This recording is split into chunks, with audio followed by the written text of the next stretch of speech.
Nature is made possible by the financial support of viewers like you, your gas company, and the gas industry, meeting America's needs by providing abundant supplies of clean natural gas for this generation and for generations to come. And by Siemens Engineering Solutions in electronic components and medical systems, telecommunications, energy and automation, Siemens. And by Canon, quality and innovation for the way we work and live.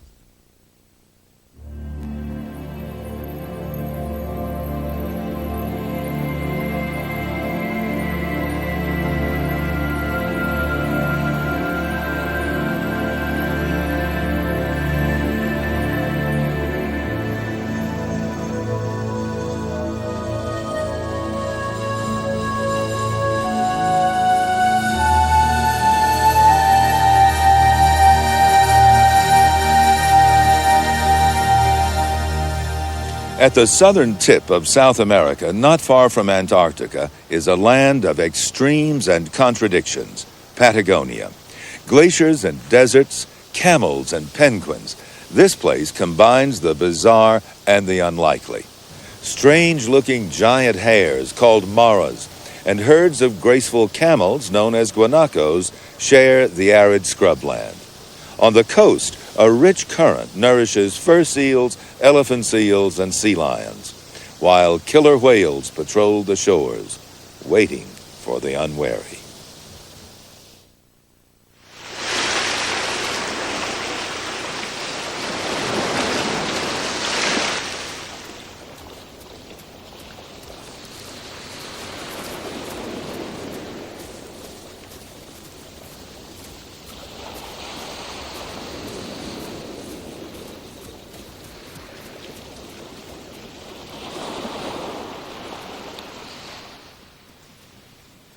Every year, on a remote coast in South America, penguins come ashore, not to a snowy world, but to the edge of a parched wilderness.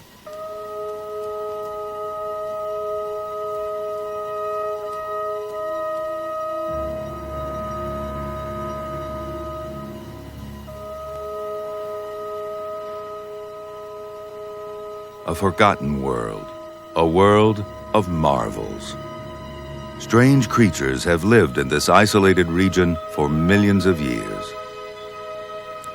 The last land before the frozen ice of Antarctica, Patagonia's shores seem like the end of the earth.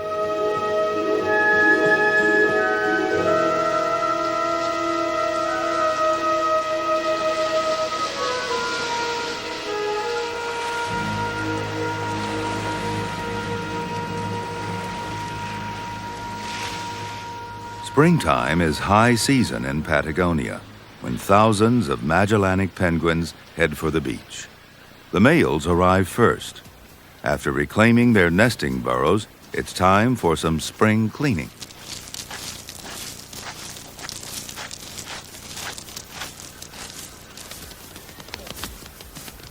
Territorial fights break out as the males stake their claims. Then they wait for the next wave of penguin society. The females will arrive in a few weeks.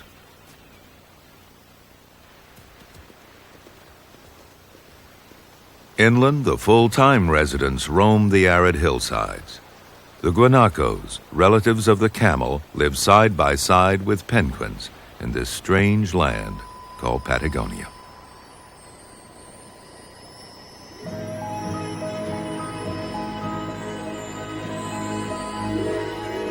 Patagonia lies between two oceans, a vast region that stretches across parts of Argentina and Chile. East and west are as different as night and day, due to nature's Great Wall, the Andes Mountains.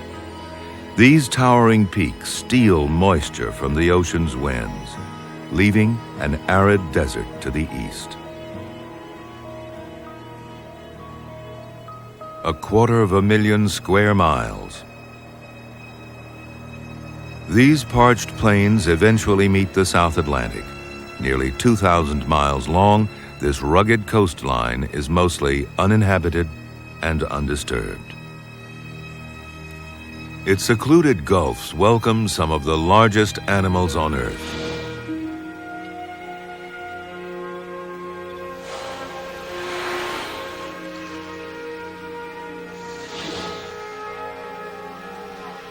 For 6 months, these shallow bays echo to the sound of whales.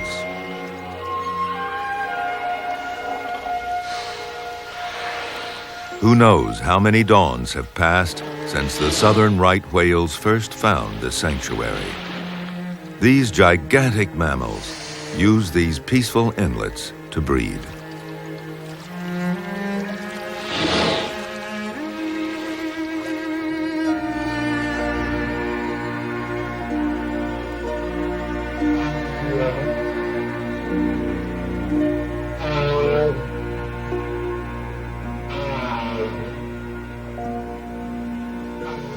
The slow rituals of courtship and coupling reveal a delicate tenderness.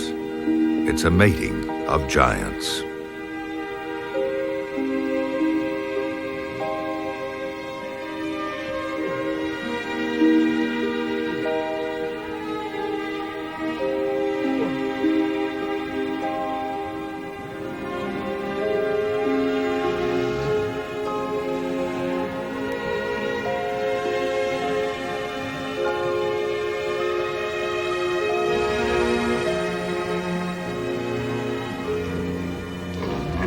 Another male has been attracted by the female's calls. Males will try to mate with any available female.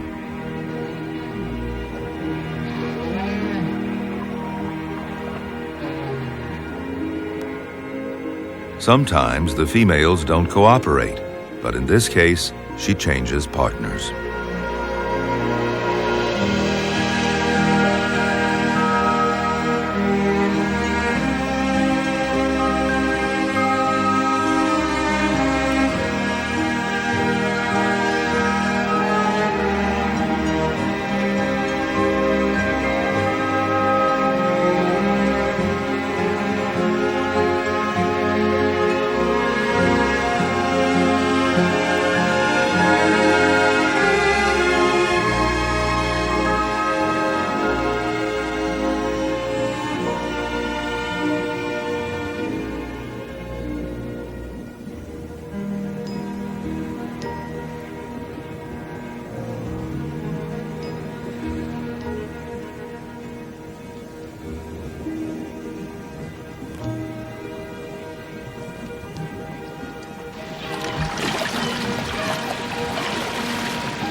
Spring welcomes other visitors to Patagonia's shores.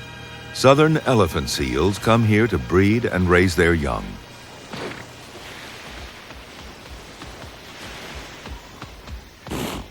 The massive bulls are remarkably agile for their size. They can easily maneuver their 6,000 pounds of blubber.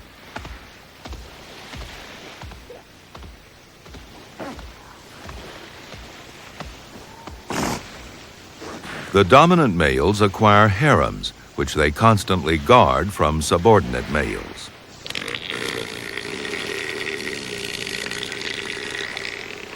Only 5 days after coming ashore, the females give birth.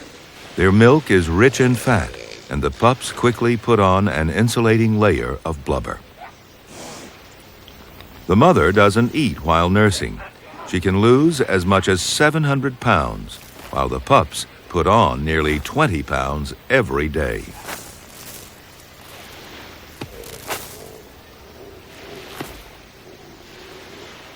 The bulls have been ready to mate ever since they arrived. A few weeks after giving birth, the cows are ready too. But this female has lost so much weight, he has to approach matters very delicately.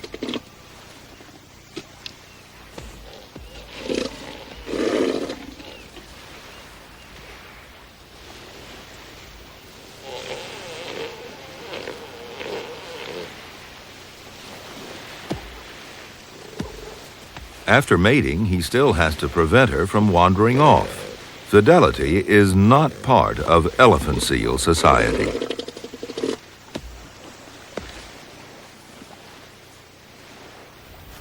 The young males spend much of their time sunbathing. On another shore, the female Magellanic penguins have begun to arrive, plump from a winter spent feeding at sea. Each female mates with the same male year after year. But first, she must find him.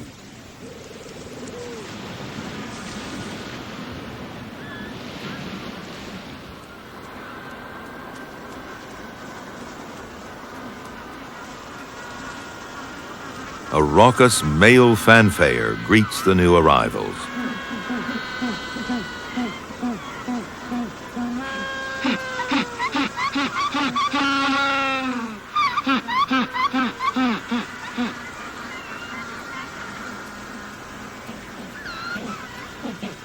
Amazingly, she can tell which male is hers just by his call.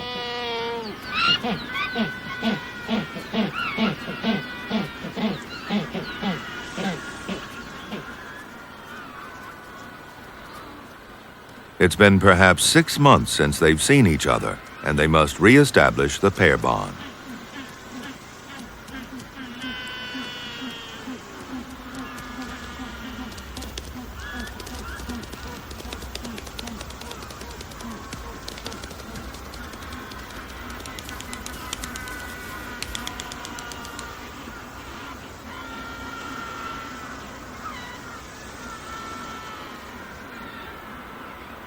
After getting reacquainted, they mate near the family burrow.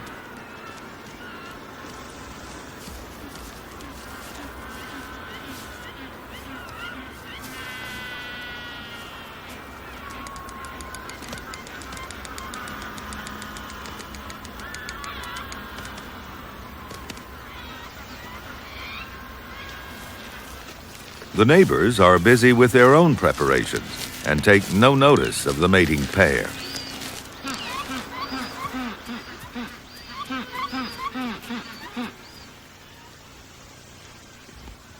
United again, this pair will soon be incubating their eggs.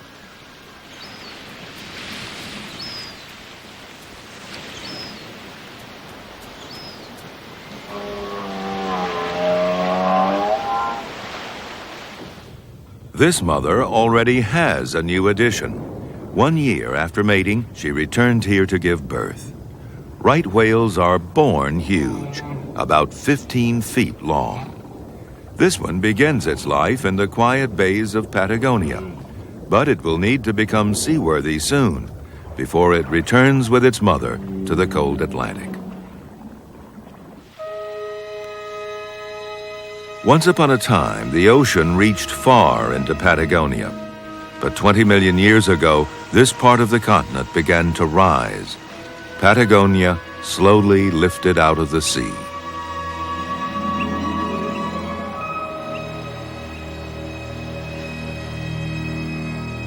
A prehistoric Atlantic washed this beach.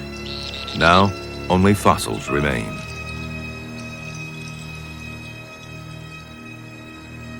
It was the fossils of Patagonia, like this giant oyster shell, that led Darwin to ponder why species come and go, and helped inspire his theories on evolution.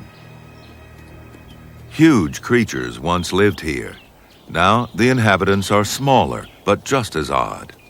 The mara looks like a cross between a hare and an antelope, but it's actually a rodent, one of the largest and most unusual.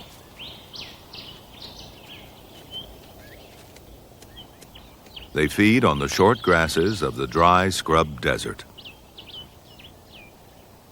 This mara was born 20 minutes ago. Another is about to follow.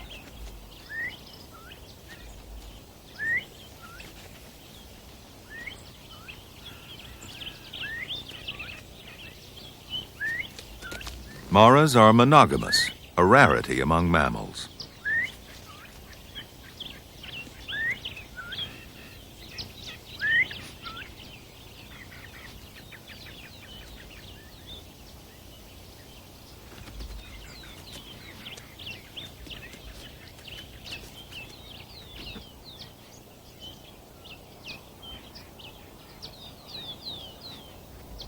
With their eyes open, they're on their feet soon after birth.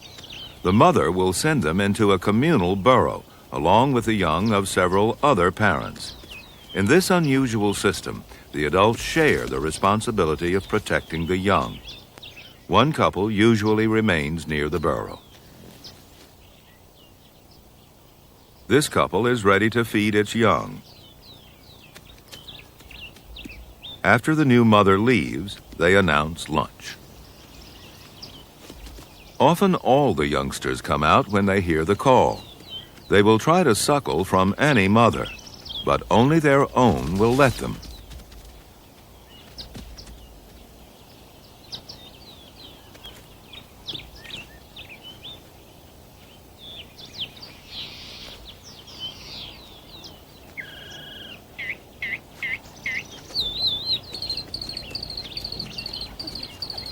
This hungry youngster is persistent. It tries the same trick again, only this time he not only has the wrong parent, but the wrong sex. The male pays no attention to this misdirected youth.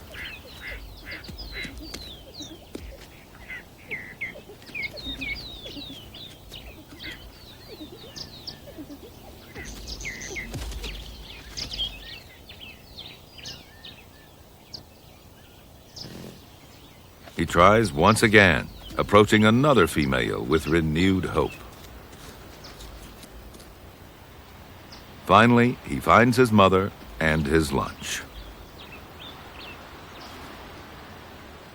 The maras are adapted to a land whose main features are the absence of water and the ever-present winds.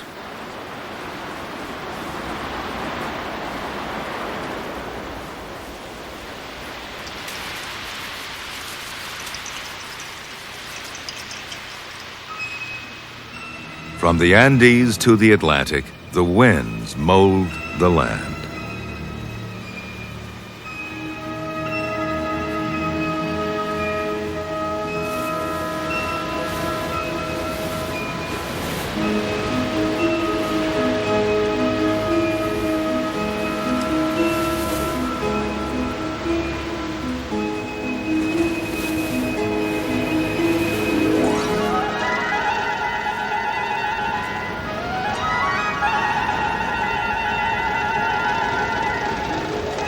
Powerful and persistent, they even stir the ocean, drawing up the riches from the deep.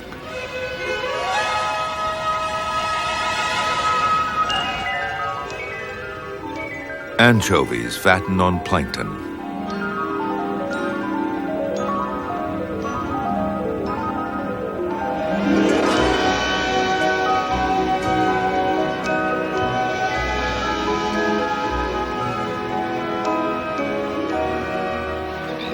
Flocks of terns track the schools. There's good fishing here, and many seabirds exploit the sea's productivity.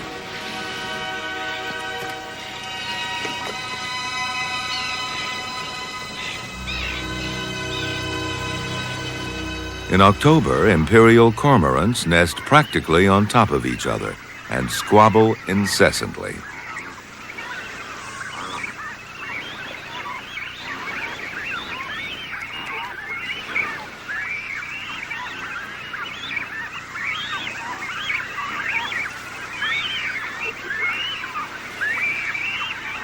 The easiest way to collect nest material is to act quickly when a neighbor is looking the other way. This greedy thief has trouble carrying his ill-gotten gains.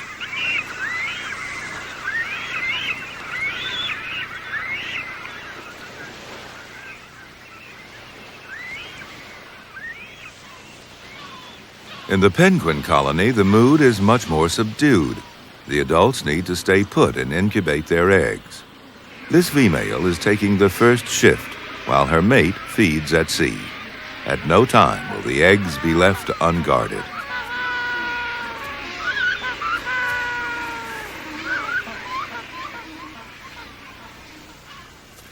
The changing of the guard throughout the colony creates a continual procession between land and sea.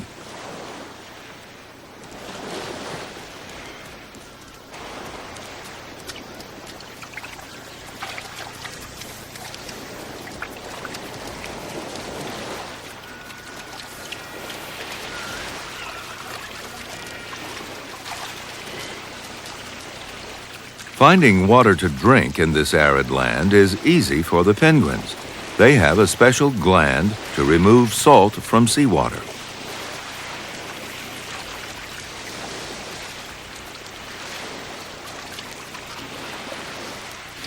Thirst quenched and freshly laundered, they're ready to relieve their partners at the nest.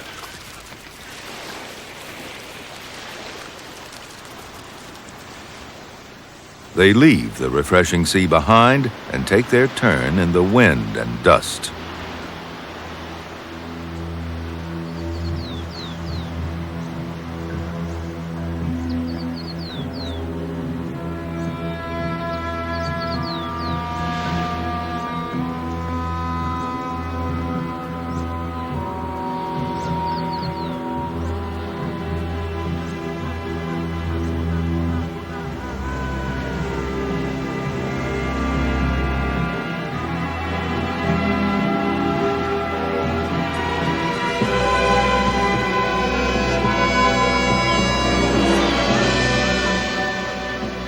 It wasn't always so parched and barren here. Patagonia's streams, rivers, grassland, and forests were once abundant.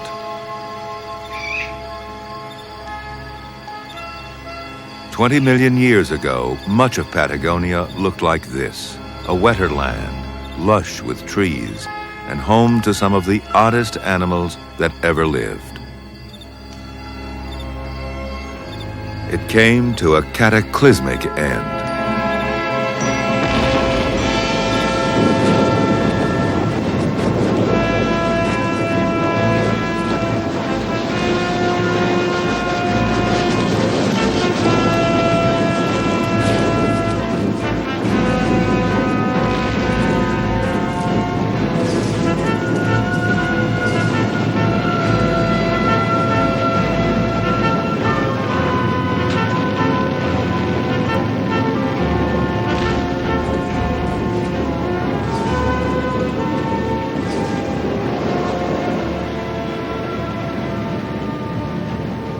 Volcanoes belched into the sky.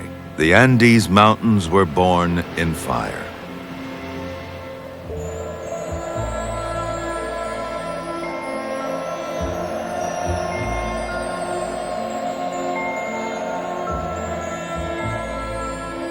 The new mountains changed Patagonia forever.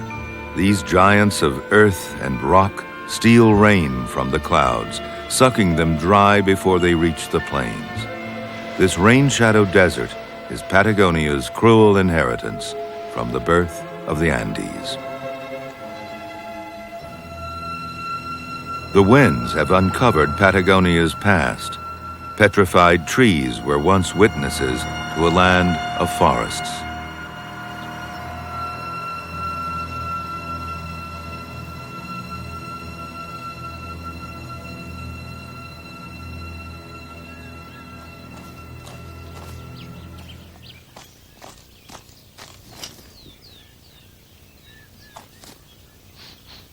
The hairy armadillo is a survivor of those days. Throughout all the upheaval, it has remained virtually unchanged.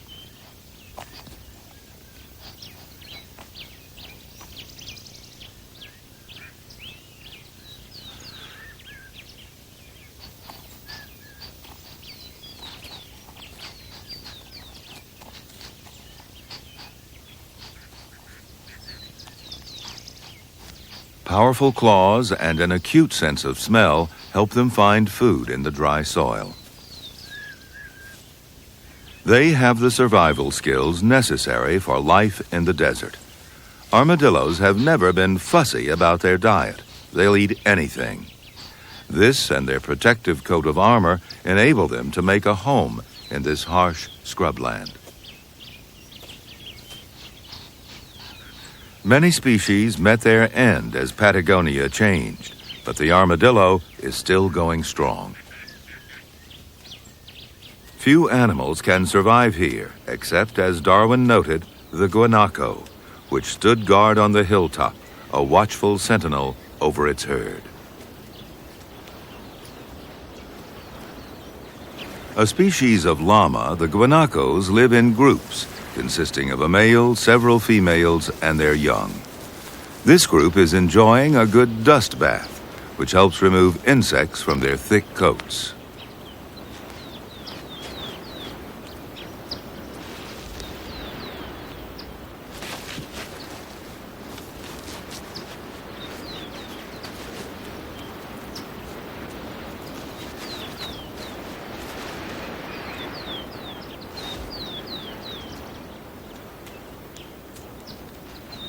There was not a tree, wrote Darwin, and scarcely an animal or a bird.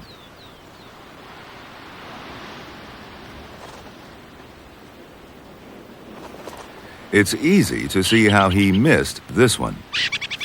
The burrowing owl uses holes abandoned by armadillos and maras.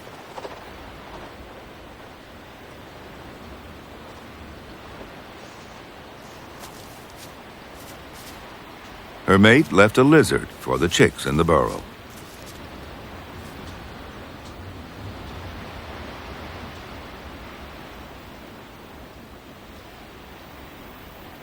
Her chicks are growing fast, and she needs to feed them often.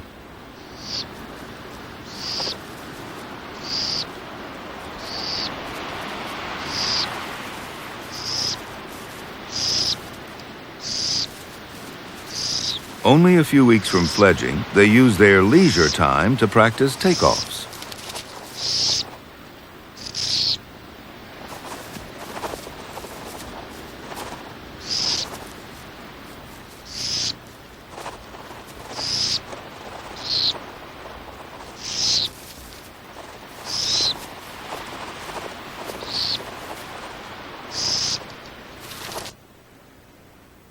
It's mid-November.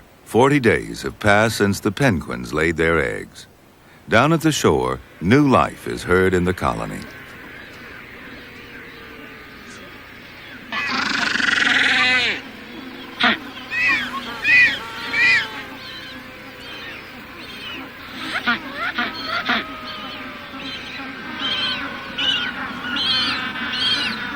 The chicks are small and weak, but know instinctively how to get the nourishment they need from the parent on duty.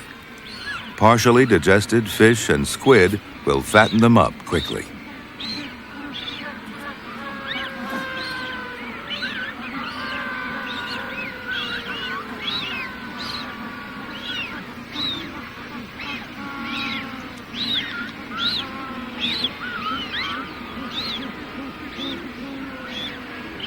Both parents share the responsibility of caring for the young. Their neighbor, the largest bird in the Americas, is also busy raising its chicks. Parenthood for the rhea follows a very unusual path. Several females laid eggs in this male's nest, but he alone incubates and cares for all of them.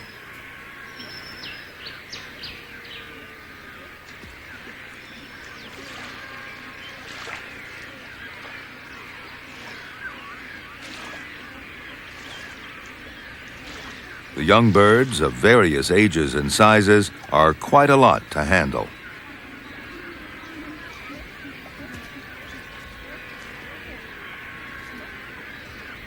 He acts as their guardian and leader and is fiercely protective of them. This female is the mother of some of his flock, but he won't allow her to drink here until the chicks are all finished.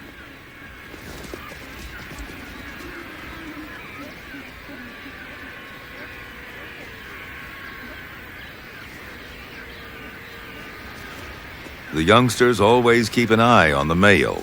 They don't want to be left behind.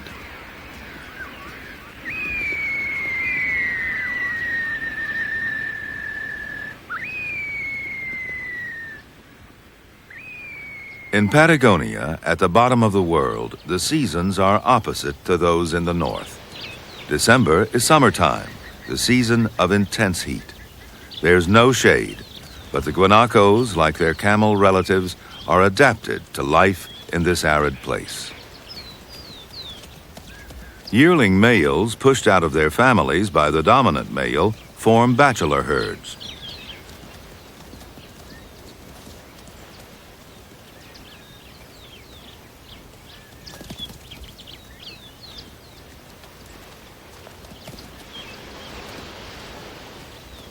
They practice the rituals required to secure territories. In a few years, they'll try to obtain their own females.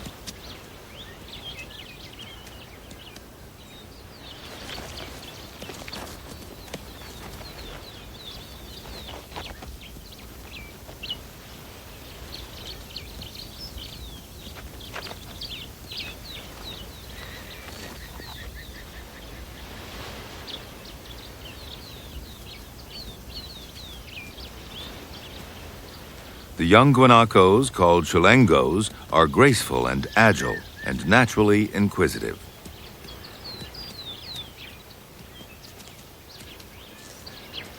And there is much in Patagonia to be curious about. But when a chulengo first meets a mara, courage fails both.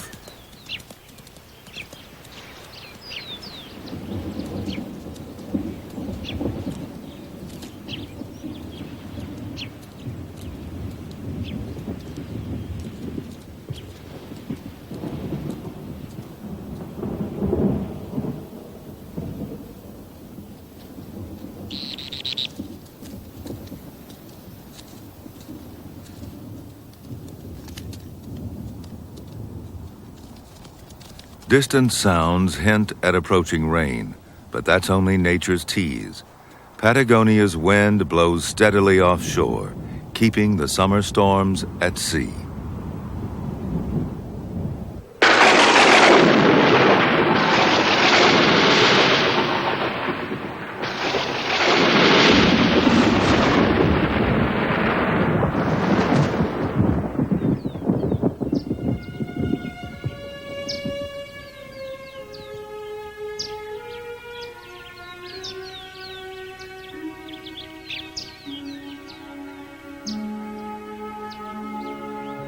The sea is bountiful, the shore is isolated, and the bays are tranquil.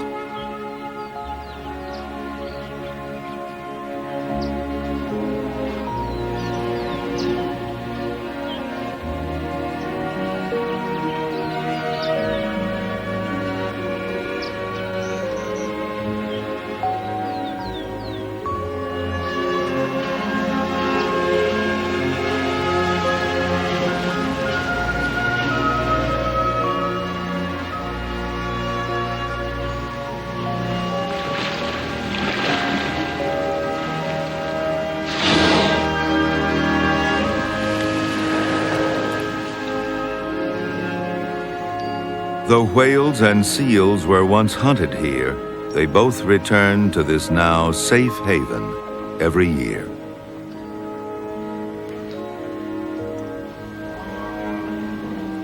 In December, the right whales move out to feed, and the sea lions move in to breed.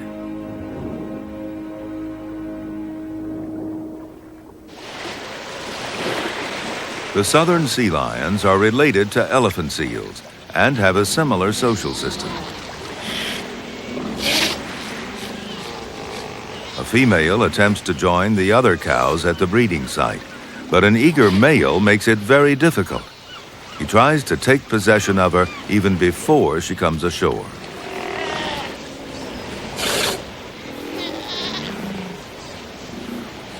The bulls and cows form a sort of lounging party, with no obvious boundaries between the harems.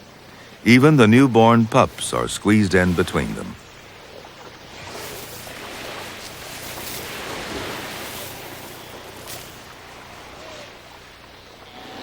But the bulls know where one harem ends and the other begins.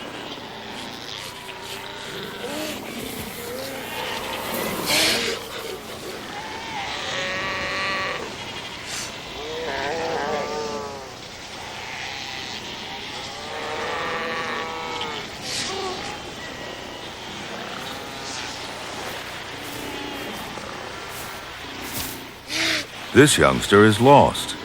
This female knows by his call that he isn't hers, and she sends him off to continue his search.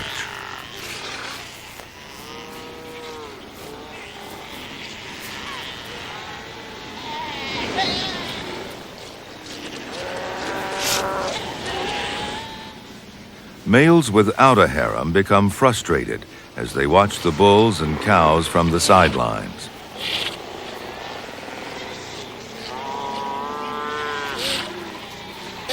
One of them tries to get to the females and steal one away, but the resident male quickly chases him off.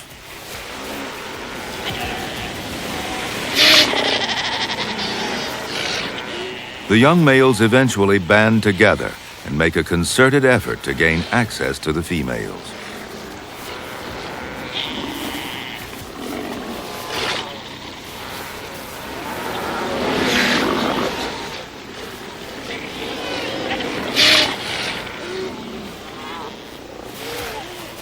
The joint assault causes confusion, enabling one of the raiders to pluck a female from under the nose of the resident bull.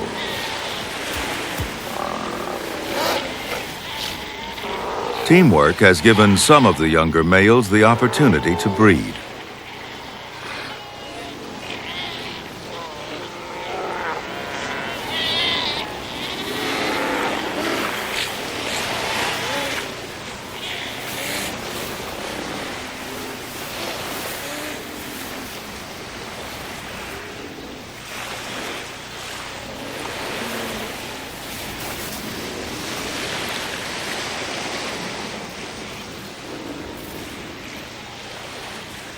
She'll give birth to his pup a year from now.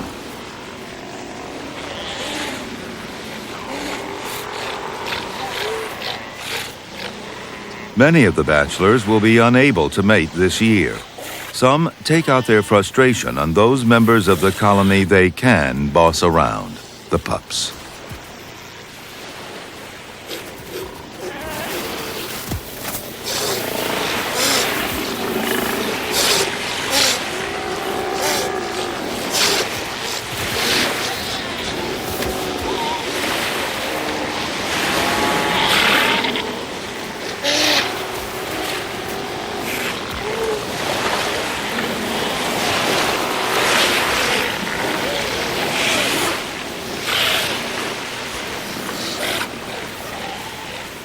With luck, a kidnapped youngster can escape back into the colony.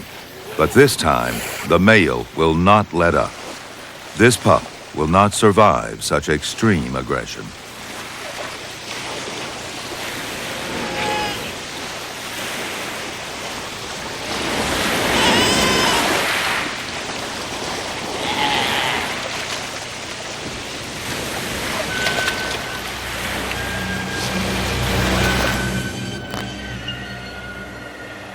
Away from the shore, Patagonia has other survival tests, other extremes of nature. The curse of sterility is on the land, wrote Darwin. This is a land ruled by drought, a drought caused by the imposing wall of the Andes, which locks Patagonia's water in snow and ice.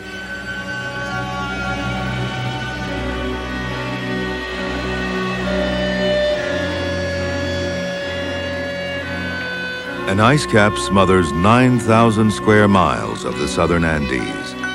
Thousands of years of frozen rain stacked hundreds of feet deep. Patagonia's glaciers are still advancing.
Giant slabs churn the frigid waters below, creating waves of blue ice.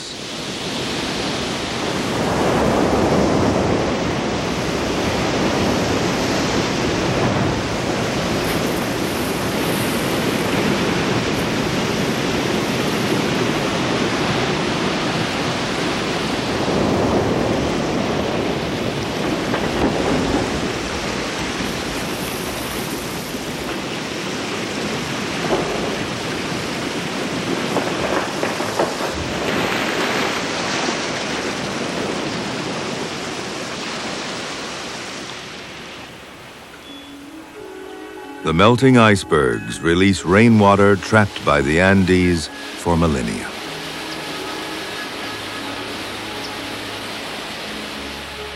But only a few rivers carry it across the Patagonian wilderness. Not enough to water the desert, but just enough to feed a few lakes along the way.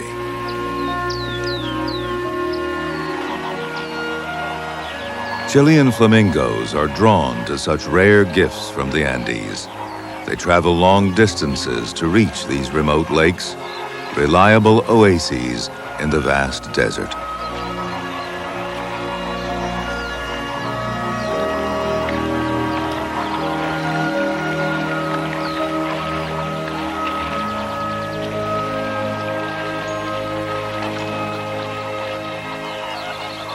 Many other birds are attracted to these lakes, like white-cheeked pintails and South American stilts.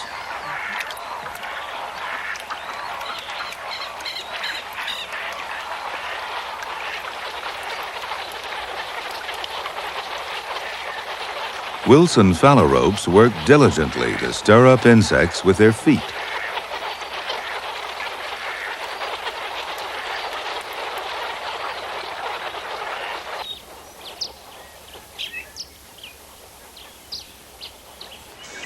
It's midsummer, and the imperial cormorants are now ferrying fish to their growing chicks.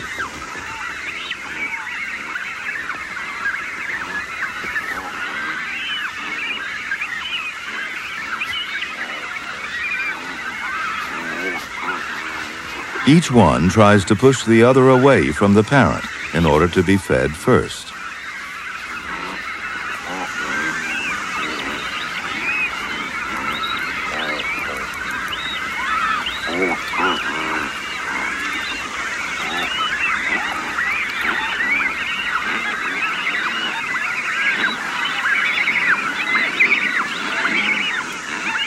The rich coastal waters of Patagonia seem most attractive to the penguins. More than 1 million come here for the feast. The chicks, now about 3 months old, require so much food that both parents are out fishing. This one is trying to come ashore, but it's tired and full of fish. It does its best to waddle home.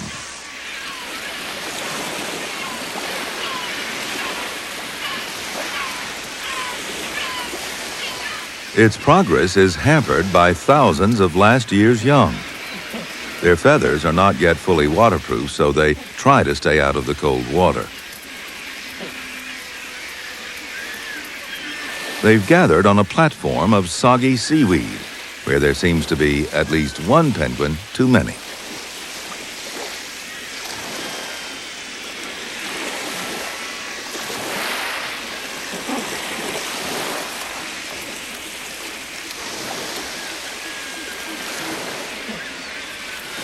Giant petrels stalk the colony, intent on stampeding the penguins into the water. This enables the hungry petrels to watch for stragglers, the weak, the sick, or the injured.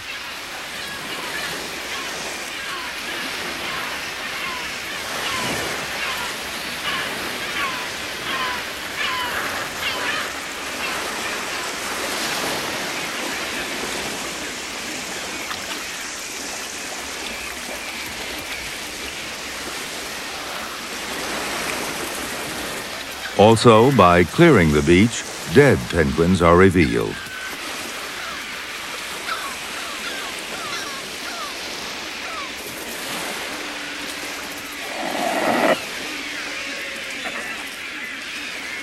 The penguins settle down once the quarrelsome scavengers are at work. A kelp gull is also in the scrap business.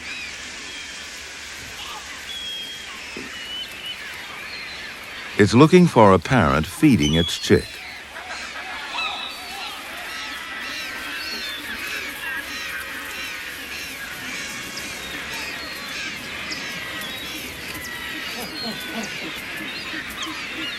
The penguin knows there's a thief around and tries to keep the food in the family.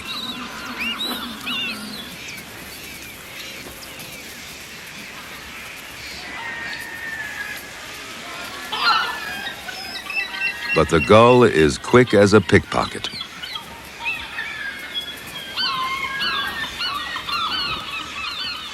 Though it will never fly, wing flapping is important preparation for swimming, the next stage of penguin childhood. It's February and the chicks are starting out on a 1,500-mile journey north to the warm waters of Brazil. The beach is full of bullies. Last year's young give the smaller birds the same rough send-off they got the year before.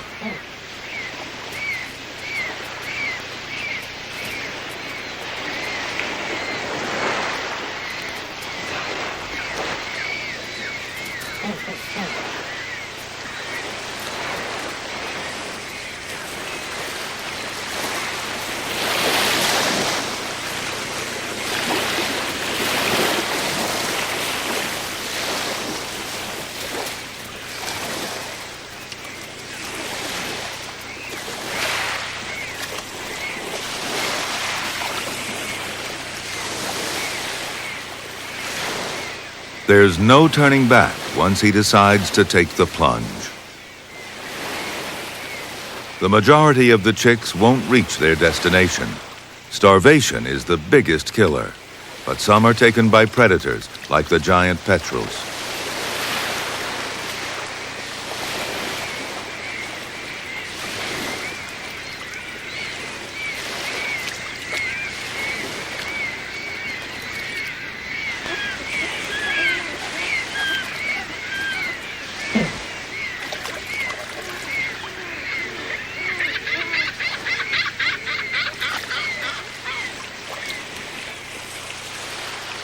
This one is in the clear. He'll spend the next 6 months on the Atlantic swell before returning to dry land. In a few weeks, as winter creeps into Patagonia, the adults will also venture north, and the penguin exodus will be complete.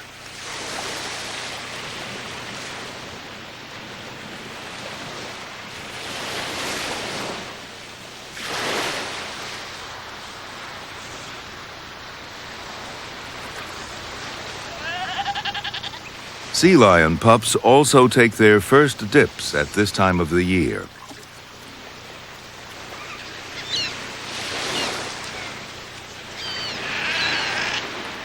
At low tide, a distant reef protects them from the dangers of the open sea. At high tide, orcas, killer whales, can now cross the reef and approach the shore.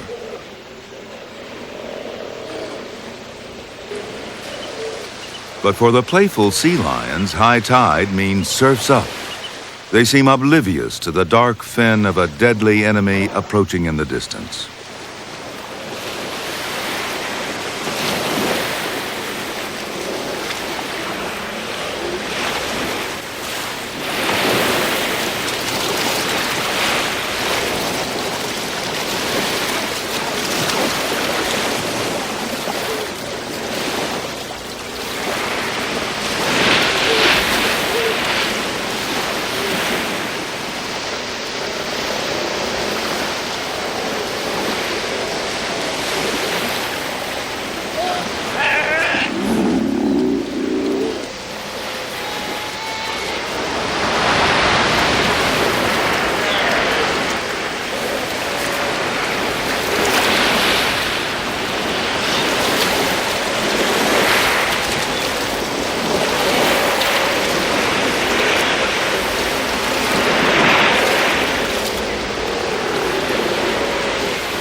Death comes disguised as a harmless wave.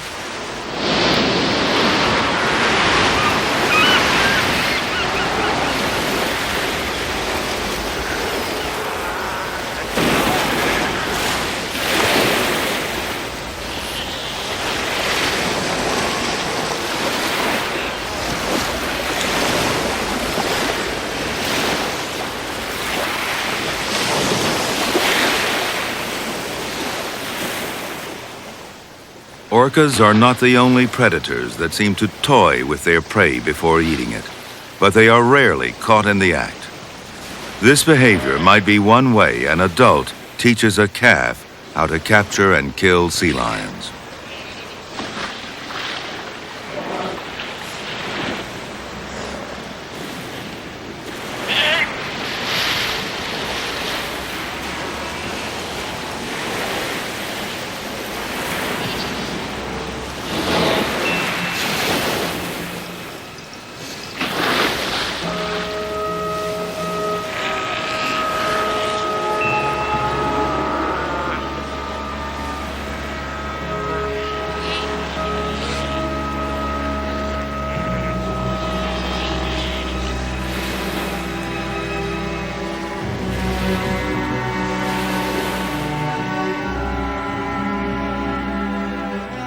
Patagonia is a hard place, a foreboding land.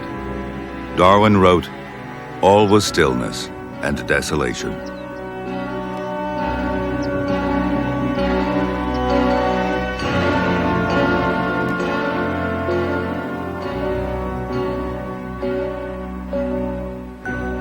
Yet such a place is full of mystery and marvels. Like all who are lucky enough to stand here, Darwin was awestruck and excited by its grandness. This is one of the few truly wild places left on Earth. It is sometimes harsh and unyielding, but always humbling to the human spirit.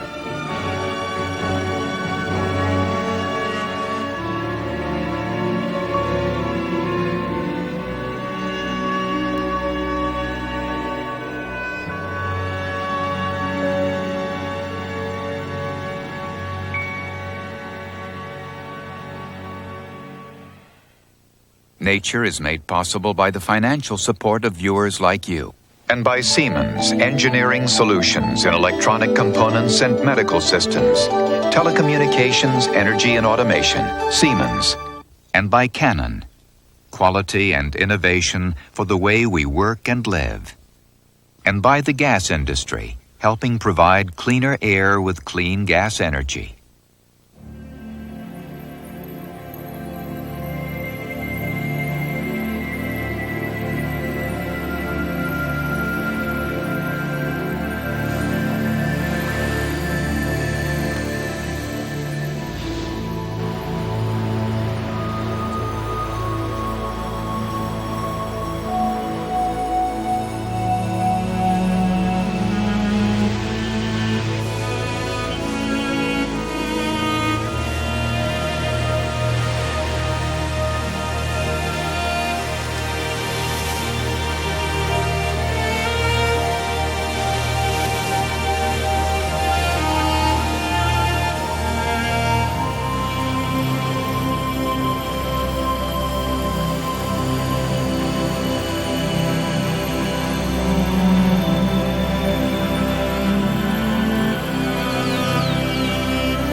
This is PBS.